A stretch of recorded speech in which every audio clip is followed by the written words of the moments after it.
Roma, uma pequena república, transformou-se no maior império que já existiu e durou mais de 600 anos. No auge, estendia-se de Londres a Bagdá, projetando seu poder com o primeiro exército profissional e criando o modelo da civilização ocidental. Porém, quando o império começou a declinar, a queda foi surpreendentemente rápida e, em apenas 100 anos, o império desapareceu como fumaça, varrido pelas invasões dos bárbaros. Como isso aconteceu?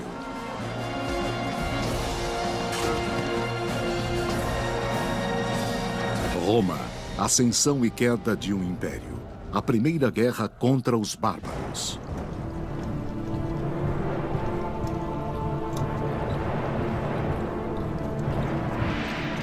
Final do segundo século antes de Cristo.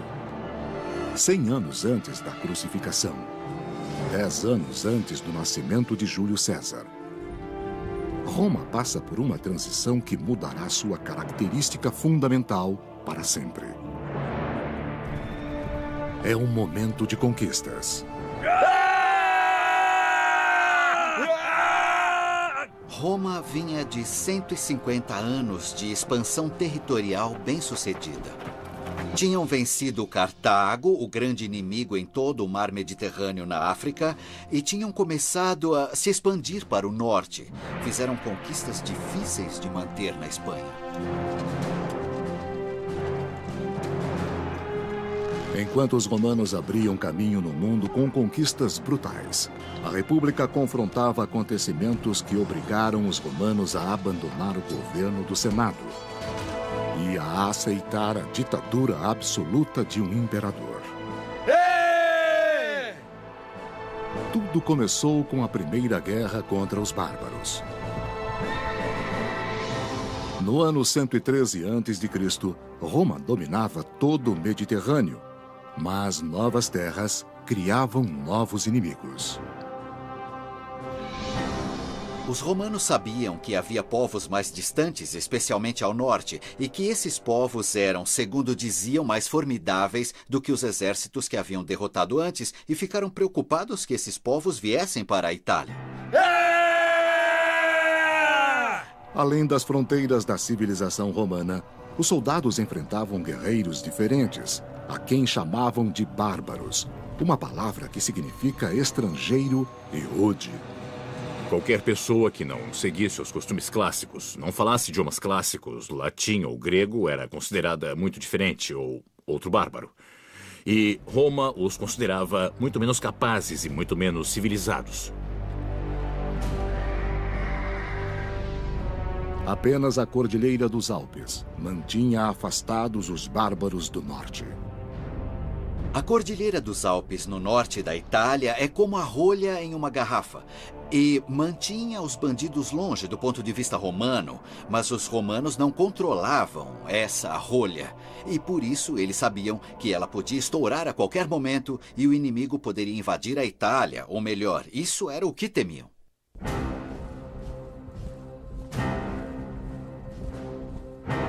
Contra essa crescente ameaça bárbara, havia o exército romano. Uma milícia voluntária que se orgulhava de ser ordenada, bem treinada e bem armada. Um soldado romano costumava usar armadura de metal e couro, capacete e algo para proteger seu peito. Tudo isso junto pesava de 25 a 30 quilos, cerca de metade do seu peso corporal. O fardo da expansão de Roma apoiava-se nos ombros desses homens resistentes. Mas na capital, as ricas autoridades do governo colhiam os benefícios.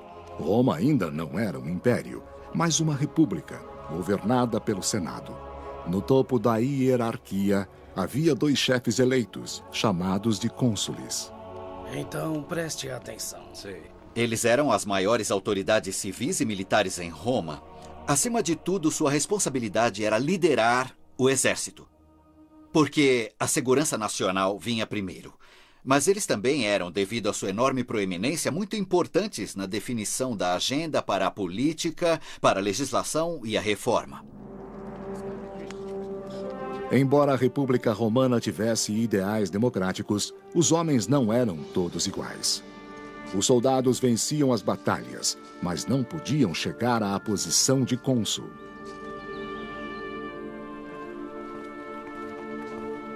A posição mais elevada estava reservada às famílias mais importantes, como os guineus, os papírios e os carbos. Um número pequeno de famílias dominava as eleições para o cargo de cônsul.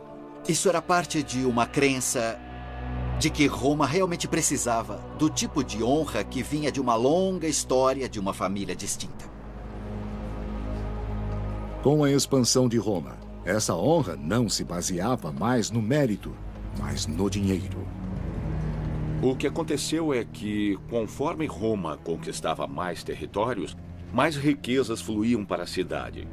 E, em certo sentido, a riqueza iria desmoralizar o conjunto dos cidadãos e a aristocracia também. Conforme a riqueza se tornava mais e mais poderosa na sociedade romana, cada vez mais atraente, ela começou a se infiltrar e abrir caminho no processo político. Utilizando sua riqueza, Carbo pôde comprar seu lugar como cônsul.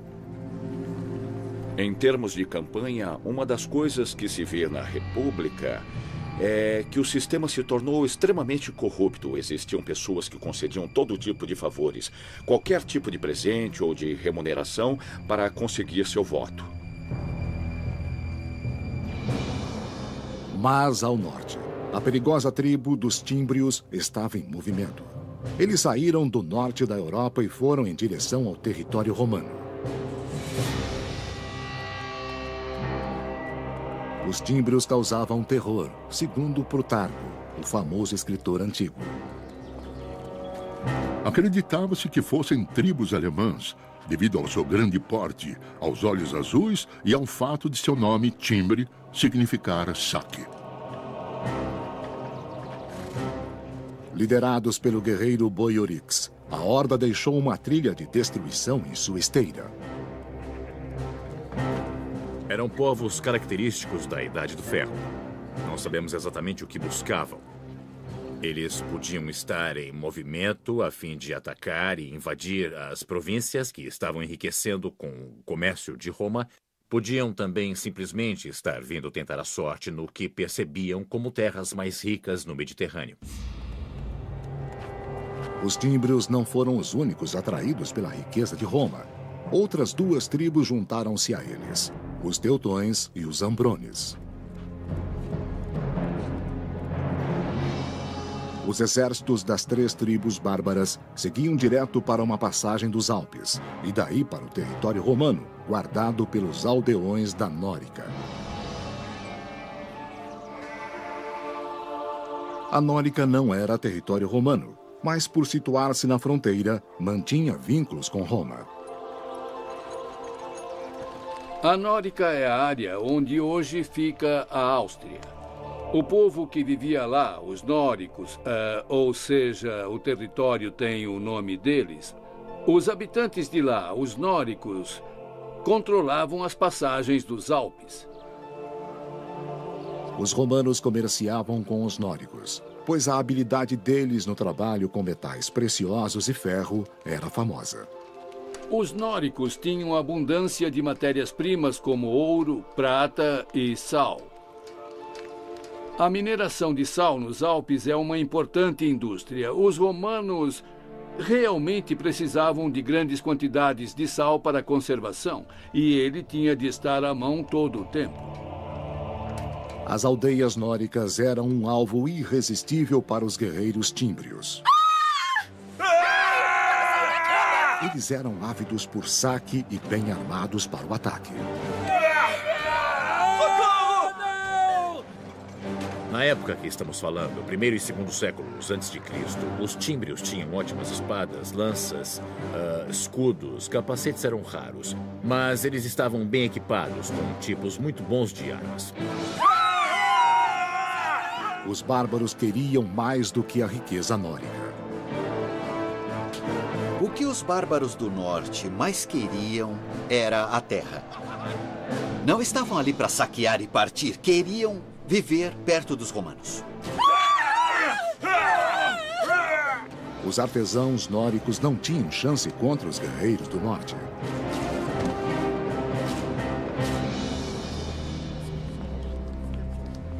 Os nórdicos enviaram um emissário a seus aliados no Senado romano, pedindo ajuda contra os invasores tímbrios.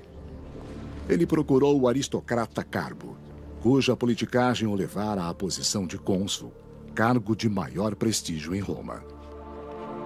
Tudo tem que ser feito com muita precisão. Certo. Carbo ordenou o início da preparação para a guerra. Ele tinha apenas 1 ano para obter glória e riquezas em batalhas. Estamos falando da necessidade de mostrar as qualidades de liderança e de exibir masculinidade. A demonstração de virilidade significava sucesso no campo de batalha. Os generais não só enriqueciam a si próprios e as suas famílias, mas a seus partidários. Carbo assumiu o desafio de liderar as tropas até Nórica, pois, mesmo inexperiente nas artes da guerra, queria provar que era mais do que apenas um senador rico.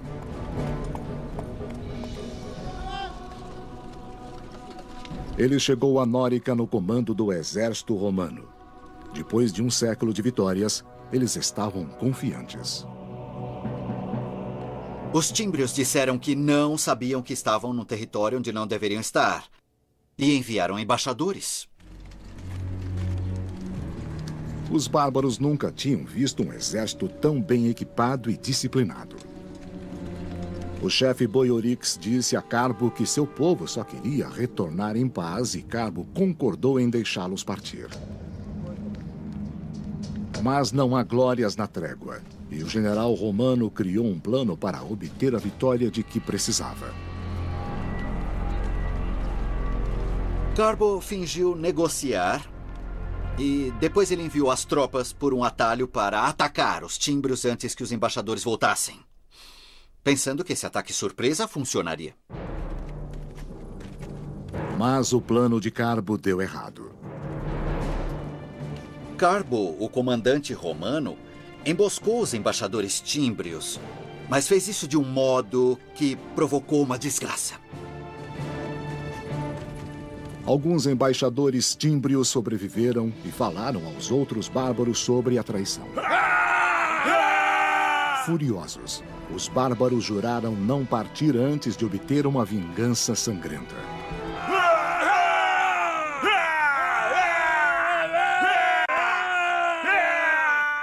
No ano 113 a.C., o general romano Carbo fez um acordo de paz com os tímbrios, mas traiu o combinado e assassinou os embaixadores. A traição enfureceu os bárbaros, que davam muito valor à honra. Jurando vingar os companheiros mortos, os tímbrios atacaram de surpresa. Plutarco escreveu: Sua coragem e ousadia eram irresistíveis. O ataque teve a rapidez de um incêndio sem controle e nada podia detê-los. Liderados por Boiorix e por Teutobocos, rei dos teutões, os bárbaros avançaram em ondas intermináveis. A arqueologia nos diz que tinham ótimas armas, nada inferiores às romanas. Ela nos diz que tinham boa organização militar, com tropas de infantaria dirigidas por oficiais. Então sabemos de muitas coisas, muito mais do que os romanos, que só pareceram entender quando já era tarde. De repente, o cônsul Carbo viu-se longe do confronto e dos privilégios de Roma. Na Nórica, a linguagem do poder era falada com aço e sangue, e ele falhou completamente em seu papel de magistrado da guerra. Como o magistrado da guerra só ficava no cargo por 1 ano, ele era frequentemente um amador na hora em que estava no campo de batalha. Assim, eles acabavam tendo frequentemente uma liderança incapaz em uma posição muito importante, provocando resultados desastrosos para os romanos. A Batalha da Nórica foi um desses desastres. Os romanos foram salvos de serem atirados do penhasco em uma destruição total e completa, apenas por uma gigantesca tempestade com raios, trovões e chuva. Derrubado do cavalo, Carbo tentou fugir do caos mortal, mas escapou da batalha apenas para cometer suicídio, pois tinha desgraçado a si mesmo e a Roma aos olhos dos deuses. Os deuses salvaram os romanos, mas por pouco. E só depois de muitos deles terem morrido. O que isso significa? Significa que os deuses estavam insatisfeitos com o comportamento dos romanos. Mas os romanos apegaram-se à ideia de que só os aristocratas os levariam à vitória. Os romanos acreditavam que antigo era bom e novo era perigoso. Então, como políticos e líderes, eles preferiam pessoas com uma longa e distinta história familiar. Gália, 109 a.C. Na década seguinte, vários nobres com mais arrogância do que habilidade lideraram os exércitos para proteger a província romana da Gália. Enfrentaram os bárbaros em Tolosa, Burdigala e Aurásio. Atualmente Toulouse, Bordeaux e Orange, na França. Em todas as batalhas, os bárbaros dizimaram as legiões romanas. Em posição de ataque! Os romanos tinham modos formais de lutar. Se pensarmos no início do filme Gladiador, essa é uma representação perfeita de como Roma gostava de lutar. Eles levavam horas para arrumar tudo em ordem de batalha e depois lançavam um ataque. Os bárbaros, ao contrário, atacavam de modo imprevisível e devastador para as fileiras romanas. Se você está em uma fileira de homens e o que está a seu lado cai, o homem atrás dele cobrirá esse vazio. E a morte acabará sendo muito mais íntima.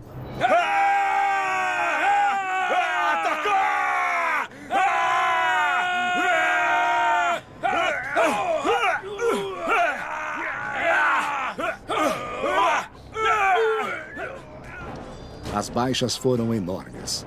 Em Aurásio, 8.000 romanos morreram em uma única tarde. Quando um exército perde a coesão, então os homens são literalmente como peixes num barril para serem pegos à vontade pelo outro lado. Assim, quando um lado foi derrotado, os vitoriosos só matam os perdedores um a um. Sem perigo para os que venceram. Não é mais uma batalha. É uma execução em massa.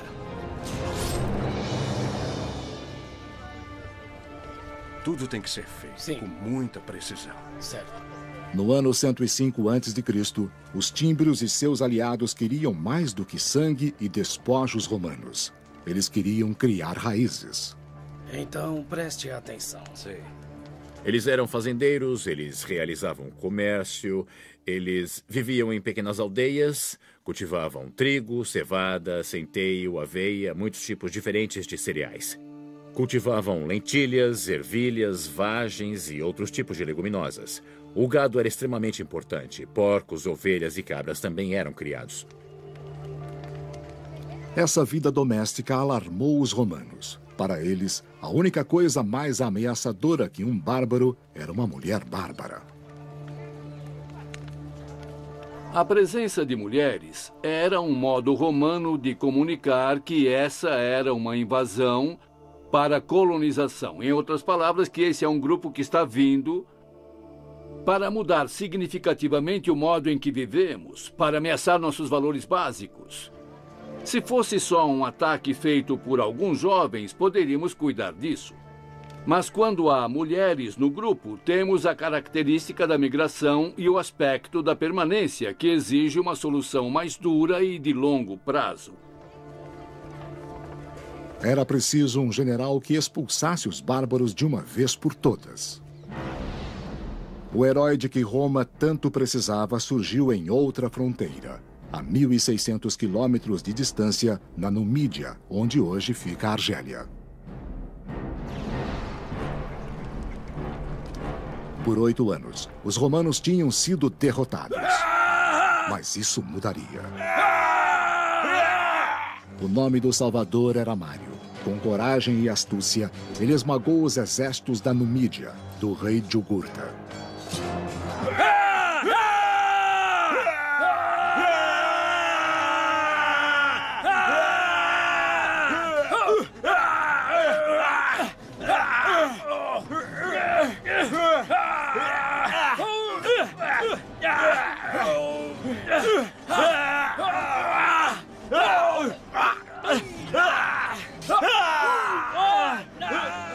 Roma precisava de grandes soldados e Mário era o melhor que Roma já vira.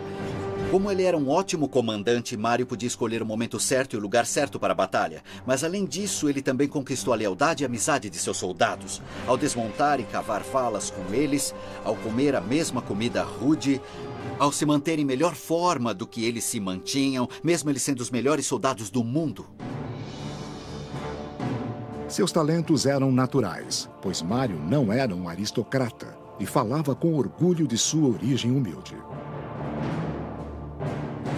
Não posso falar de meus ancestrais, mas posso mostrar medalhas, honras militares e até as cicatrizes em meu corpo, todas obtidas na batalha. Esse é meu título de nobreza. Quando os bárbaros do norte se aproximaram, os romanos voltaram-se para Mário, sua última esperança.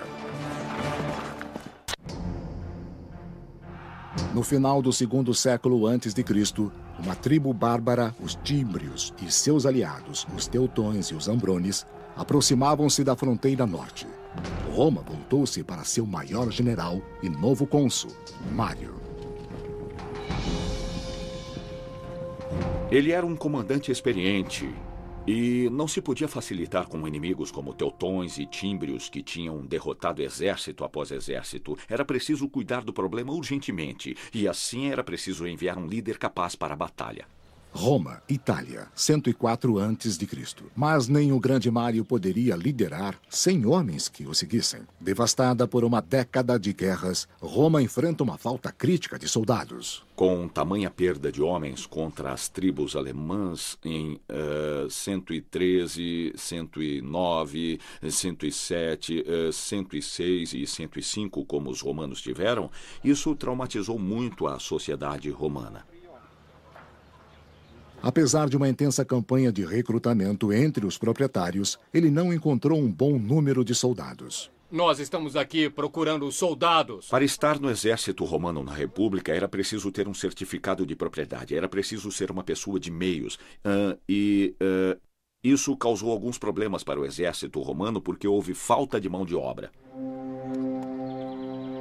A solução de Mário foi simples e radical.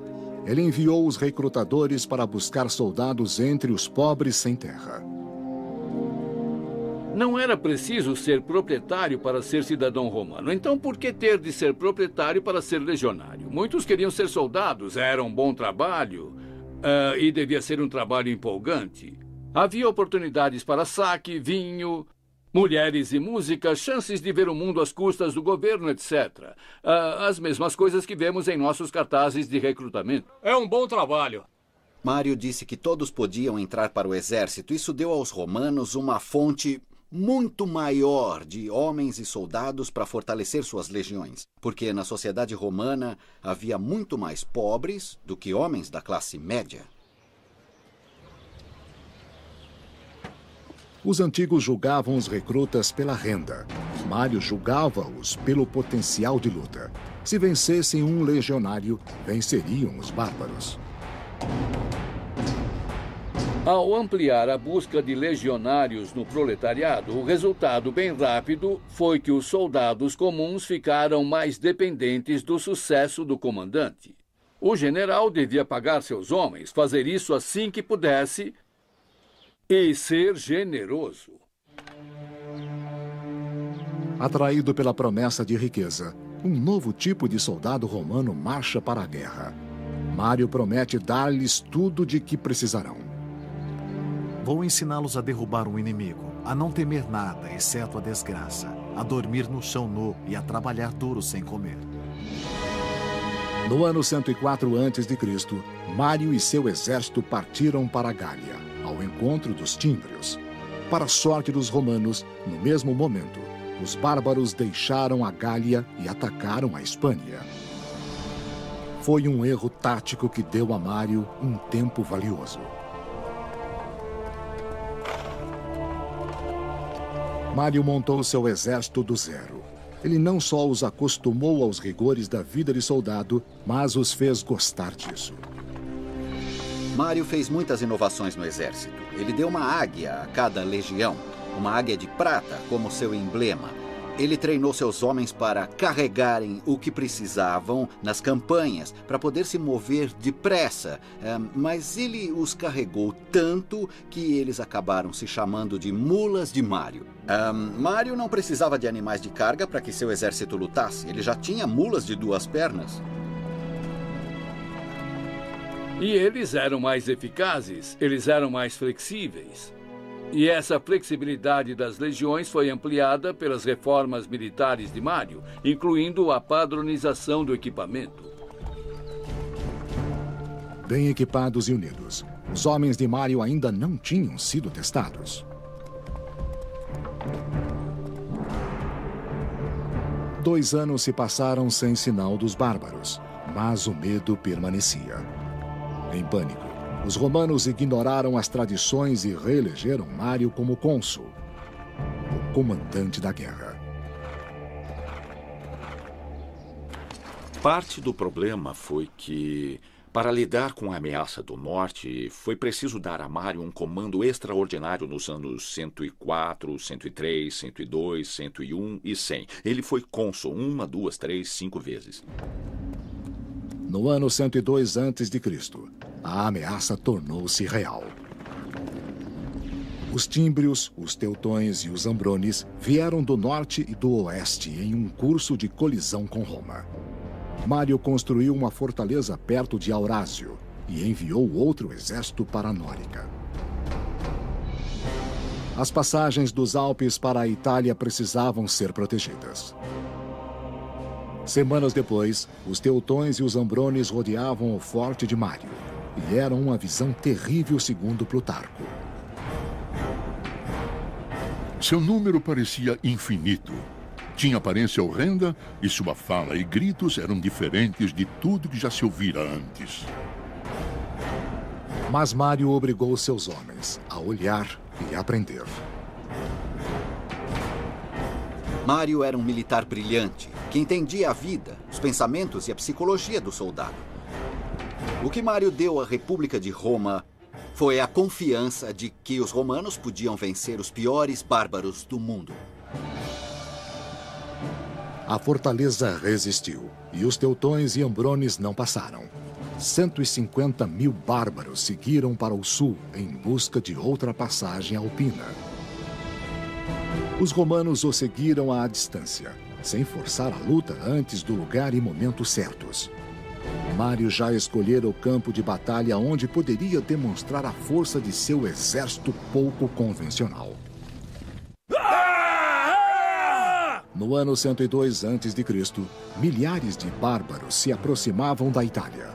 O grande general romano, Mário, perseguiu os teutões e os ambrones que buscavam uma passagem pelos Alpes. Ele levou suas tropas da fortaleza em Aurásio para Aqua Sextiae, atualmente Aix-en-Provence, na França. Os romanos acamparam em um local escolhido cuidadosamente por Mário. O acampamento romano é um equipamento militar singular. Era preferível acampar em terreno elevado a fim de ver as manobras do inimigo. Era feito segundo um padrão em grade e rodeado por um fosso profundo com uma grande muralha que somava sobre o fosso, que se chamava Ager, e todos tinham uma posição. A maioria dos acampamentos tinha outra característica que este não tinha. Plutarco escreveu: Mário escolheu um lugar que não tinha bom suprimento de água. Disseram que fez isso de propósito para incentivar os soldados a lutar. Quando reclamaram que tinham sede, Mário indicou um rio próximo ao acampamento bárbaro e disse: ali há água para vocês, mas tem que pagar com o próprio sangue. Instalados em 2 grandes acampamentos às margens do rio Ródano, os ambrones e os teutões tinham muita água potável. Certos de que os romanos não seriam uma ameaça, os ambrones entregaram-se às comemorações. Os romanos, especialmente os soldados comuns, tinham medo dos bárbaros do norte, que vinham do clima frio do extremo norte. Climas duros criavam homens duros. Eles eram muito maiores que os romanos, eram mais barulhentos que os romanos. E, do ponto de vista romano, eram fedidos. Não que não se banhassem. Provavelmente tomavam mais banhos que os soldados romanos, mas tinham um cheiro diferente, gordura de urso. E os romanos estavam acostumados ao de azeite de oliva. Eles não suspeitavam do perigo na floresta. Um pequeno contingente das tropas de Mário espreitava o acampamento bárbaro. Tudo tem que ser feito. Sim. Os soldados romanos tinham medo, porque não eram tolos. Sabiam que corriam risco de serem mortos tão facilmente quanto o inimigo, pois os soldados romanos realmente não costumavam matar à distância.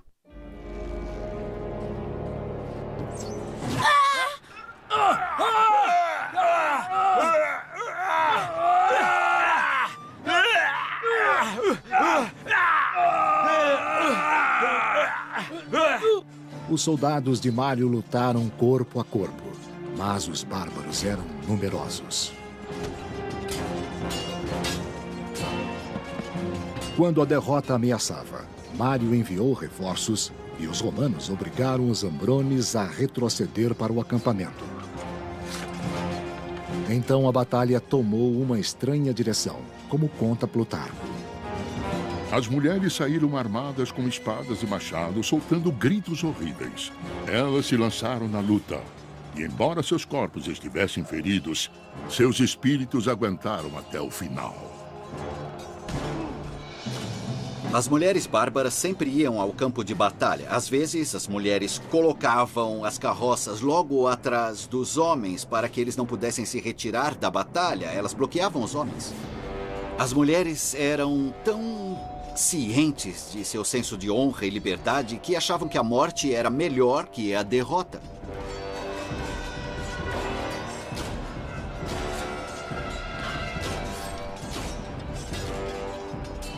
Os romanos achavam que elas eram incrivelmente bravas e corajosas. Achavam que os bárbaros não temiam correr riscos. Ao levar a família para o campo de batalha, eles apostavam tudo na mesma única jogada. Vencemos ou morremos, todos nós juntos. Homens, mulheres, crianças e bebês.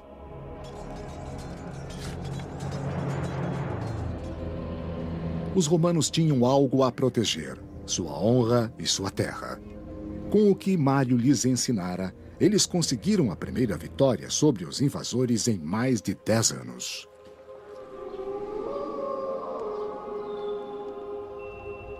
No acampamento, Mário preparou-se para o ataque que certamente seria lançado por Teutobocos, rei dos teutões. Em Aquae Sextiae, ele enfrentava uma situação tática difícil. Como sempre, o inimigo era mais numeroso que os romanos. Mas Mário, sempre capaz de escolher a hora certa e o lugar certo, escolheu com cuidado o terreno. Ele montou uma cilada com seu capitão Cláudius Marcellus. Mário enviou Marcellus com 3.000 homens para os bosques atrás do acampamento teutão e os instruiu a se ocultar até o início da luta. Os bárbaros, sedentos por vingança, atacaram o acampamento romano, como Mário previra, e encontraram uma muralha de espadas. O próprio Mário lutou na frente, pondo em prática as ordens que dera a seus soldados. Pois era bem treinado e mais ousado que todos eles. Essa batalha foi um teste para a filosofia de Mário ao criar suas mulas. Eles eram fortes o bastante para sustentar toda a armadura, ficar em posição e manter a disciplina mesmo quando o inimigo gritava e atacava com muita agressividade. E depois revidavam com um fragor de armaduras e espadas de um modo que parecia um machado voador que descia a colina e esmagava o inimigo. Enquanto Mário obrigava os bárbaros a recuar, Marcellus e seus homens saíram dos bosques, acabando com a esperança da retirada do rei Teutobocos e de seus guerreiros. O número de mortos foi imenso. Os romanos mataram mais de 100.000 teutões. Os demais foram levados como escravos e despojos de guerra que enriqueceram os homens de Mário.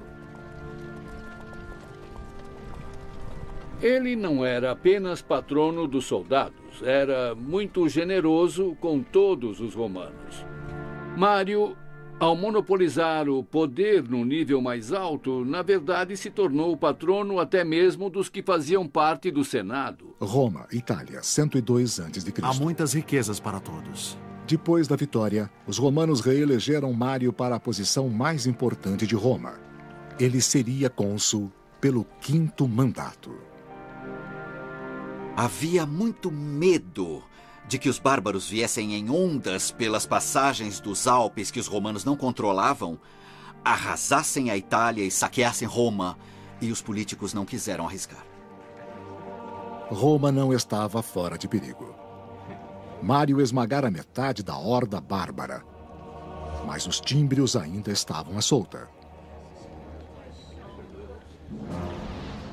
Enquanto Mário estava em Roma, os tímbrios suplantaram os fortes romanos na Nórica e atravessaram as fronteiras da Itália, devastando a planície do rio Po.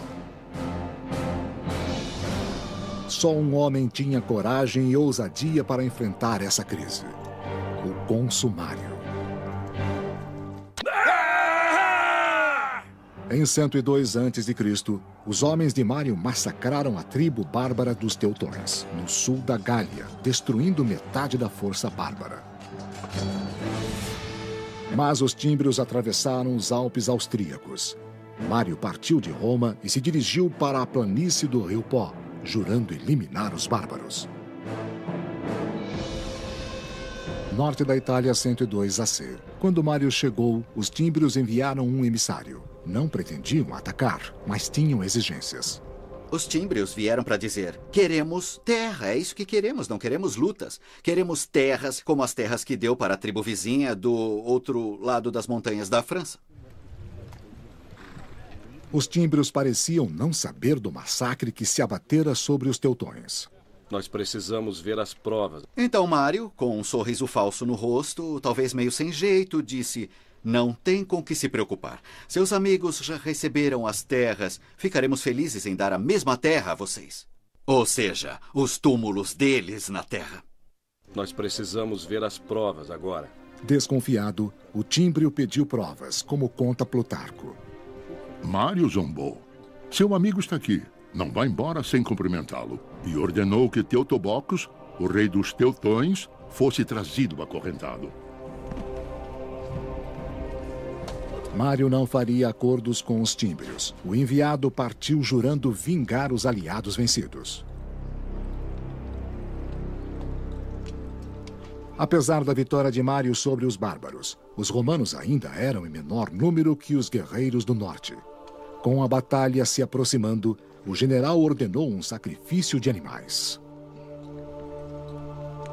Os romanos sempre faziam um sacrifício antes da batalha para ver se os deuses enviavam a mensagem: não há nada errado com o seu plano. Isso não garantia a vitória, mas significava que havia uma chance. E os romanos levavam isso muito a sério. A fé era a única proteção dos romanos.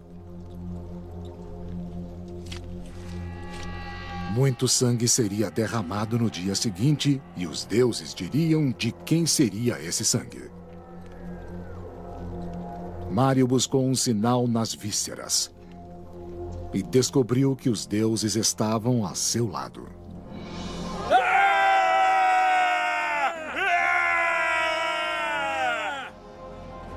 Em 101 a.C., Roma tremeu quando os dois inimigos se encontraram perto de Vercelli, na Itália.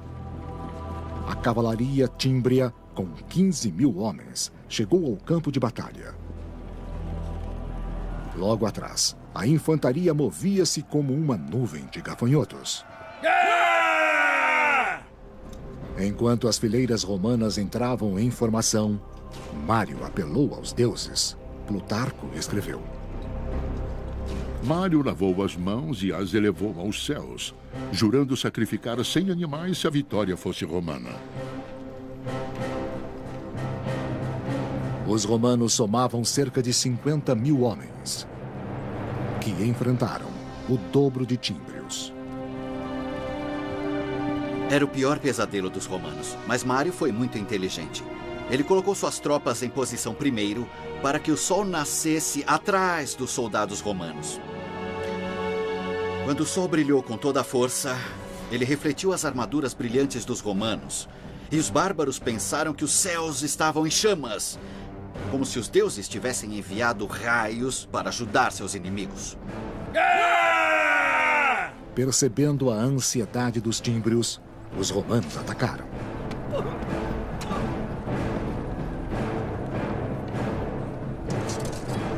Os romanos tinham atiradores e também tinham arqueiros, mas a infantaria a pé era o esteio da batalha.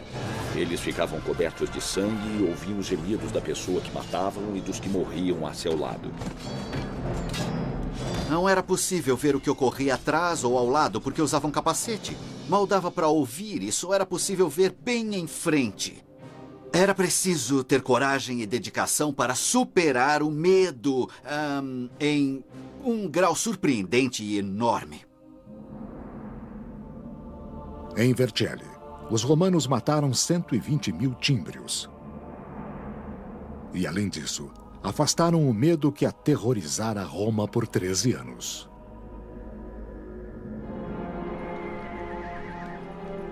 Mário foi recebido como herói em Roma depois de vencer os tímbrios.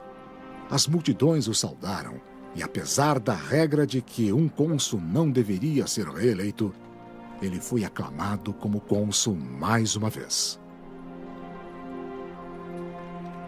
Quando Mário aceitou isso, ele passou pouco a pouco a se tornar, aos olhos do povo, um chefe permanente de sua sociedade que estava se transformando em um império. Isso era o que a aristocracia mais temia. E depois de o perigo bárbaro ser exterminado, muitos nobres eram abertamente hostis a Mário. Para manter o poder, Mário precisava encontrar outro apoio e buscou os políticos corruptos, cujas armas incluíam suborno e assassinato. Eu tenho planos para Roma. Como político, Mário não era hábil na escolha de seus aliados. O campo de batalha política era uma área em que Mário não era tão decisivo nem tão inteligente como ele era no campo de batalha de lanças e espadas. Com inveja de outros militares em ascensão, Mário ordenou o assassinato de muitos deles.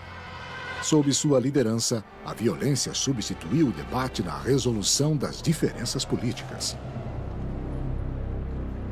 Ele salvou Roma, mas feriu o coração da República. Porém, Mário nunca perdeu o amor do povo. No ano 86 a.C., um pouco antes de sua morte, ele foi eleito cônsul pela 7ª vez. Ele deixou uma herança de poder nas mãos dos militares e também um legado de apoio popular por um homem no poder. Foi um evento importante que alterou o equilíbrio do poder. Em vez de 10 ou 20 famílias controlando a posição de cônsul, começaram a surgir os grandes comandantes. O poder do dinheiro, o poder de ter todos esses homens na retaguarda, que fosse realmente sob a forma de fornecer apoio político, ou realmente usando isso como uma ameaça potencial contra seus inimigos políticos. Isso passaria a ser mesmo um problema para o governo romano no futuro. O Império começou um longo declínio para a ditadura. E Roma foi lançada no caos da injustiça política e da guerra sem fim, do qual não existe retorno.